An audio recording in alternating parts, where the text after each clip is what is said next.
it's not necessarily the music you learn that makes what you do worthy or not, or worth listening to. It's being able to take human emotions and human stories and the things that you live through and making that felt.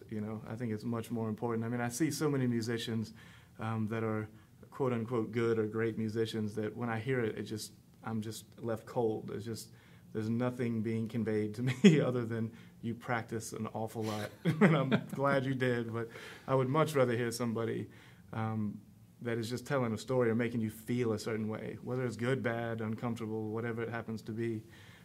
Now, when you marry that with somebody that is great at what they do as well, I think it's that much greater. But, for me, Son House or Ali Akbar Khan or John Coltrane or Stravinsky, end of the day, it's all the same. It's the human condition being let out, and it's different snapshots of it. So for me, it's really just you're trying to scrape away at all the BS and just get down to the bottom line.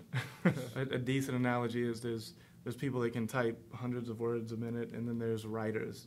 Like it's the same tool, but it's is there a story or not? You can just be a Xerox machine and hear something and play it, but who really cares? That. I'm really interested in the notion of idiom, because what I understand by idiom is a sort of a set of musical experiences that somehow seem to fit together and somehow seem to fit in some kind of tradition. And in order to fulfill that idiom, you have to understand it to some extent. But then equally, it can become a trap, it seems to me. Yeah, well, for me, it's such a different situation growing up in Jacksonville, Florida, in the '80s, than it is listening to Son House and thinking of his life and his experiences, or listening to, even Dwayne and those guys. The times are just so different, and which is what for me freed me up when the Blues Police are like, got to carry on this tradition, or it hit me. I was like, it's a lie for me to play that music the way it was played, because you're not taking your life experiences and putting it to sound. You're taking somebody else's, and I find so much of that music just really, really mundane in the end. It's just you're photocopying the past, and it can't be as powerful.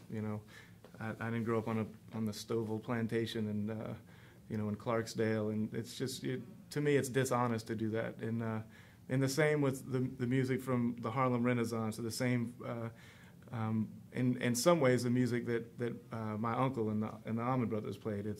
That's a lot closer to home for me. I mean, it's the same city and it's only 30 years apart, but a lot has changed over those 30, 40 years. So for me, I think it's important to know where it comes from. If you're in the direct line of a certain idiom, I think it's important to carry it on. But I think the most important job you have as an artist or a musician is to take your life, your music, your view of the things, and just as honestly as humanly possible put it down to tape or for the audience. And I think that's what you're supposed to do. You're supposed to be somewhat fearless in it, and and then they write about it later. You can't concern yourself with it. You can't concern yourself with what you're supposed to be doing. And I love what Wynton and some of these guys do, where they are preserving a certain snapshot in time, or even an era. They're preserving American classical music in a sense.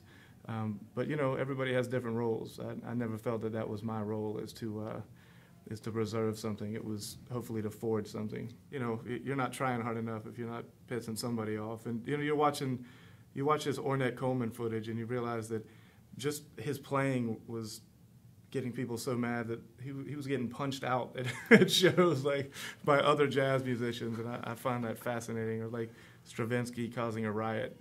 I think you have to go through that stage, and hopefully you in some way continue to do that. I've noticed whether it was going from a predominantly blues band to being a little more experimental. You run out all the blues fans, the Blues Police are like, you can't do this. And then once you stop being experimental and you go back to the roots, and then the jazz fans are like, "What are you doing?" It's and then when you start writing songs and it's more vocal based, and you alienate, So I've learned to, one, not really care. You have to be your own compass, musical moral compass, and you have to have a certain amount of confidence to do what we do anyways. So it really is. You have to believe in what you do first, and you have to mean it, and especially when you're playing music it's not gonna be pop music. It's not going to sell millions and be an overnight sensation. It's something that you have to be able to sleep at night.